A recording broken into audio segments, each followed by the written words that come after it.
হামজা চৌধুরীর খেলার প্রেমে পড়েছেন স্বয়ং বিসিবি প্রেসিডেন্ট আমিনুল ইসলাম বুলবুল। বাফুফের তৎপরতায় দেশের ফুটবলে ফিরে এসেছে 90 দশকের সেই ক্রেজ উপভোগ করছেন বিসিবি বস। বলছেন এই ধারা ধরে রাখলে ফুটবল এগিয়ে যেতে খুব একটা বেশি সময় লাগবে না।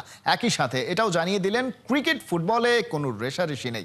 ওর সাথে কথা হয় মাঝে মাঝে। অত্যন্ত ভদ্র একটা ছেলে এবং এরকম একটা বাংলাদেশের অ্যাম্বাসেডর ক্রিকেট বলার আমাদের জন্য গর্ব। তবে গতকালকের ম্যাচটা মোটামুটি দেখেছি, আমার কাছে ভালো লেগেছে। একটা সবথেকে ভালো লাগে কি, যখন এই টিমটা খেলে একটা টিমটাকে টিম মনে হয় এবং ছেলেগুলো এত ভালো। আমি অনেকের সাথে কথা বলেছি এবং আমার কাছে মনে হচ্ছে যে একটা একটা একটা কমপ্লিট টিম এখন। খুব ভালো লাগে বাংলাদেশ ক্রীড়াঙ্গন ভালো করলে।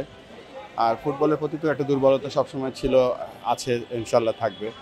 এবং ফুটবলের এই ক্রেজটা বাংলাদেশের ইয়াং জেনারেশনের জন্য আমার খুব ভালো লাগে যে সবাই ফুটবল খেলছে, ক্রিকেট খেলছে, হকি খেলছে। ইনশাল্লাহ দেখবো, আশা করি আমাকে এর সবসময় টিকিট পাঠানো হয়, এই ম্যাচের টিকিট পাঠানো হবে। যদি আল্লাহ সহায় হয় অবশ্যই দেখবো এবং বাংলাদেশ টিমকে পুরোপুরি সাপোর্ট করবো। রেষারেষিটা থাকবে না সেটা আমরা আশা করতেই পারি। রেশারেশি কেন হবে? আমরা তো একই ভাই বোন, সবাই রেশারেশি থাকবে না, কখনোই ছিল না, থাকবেও না।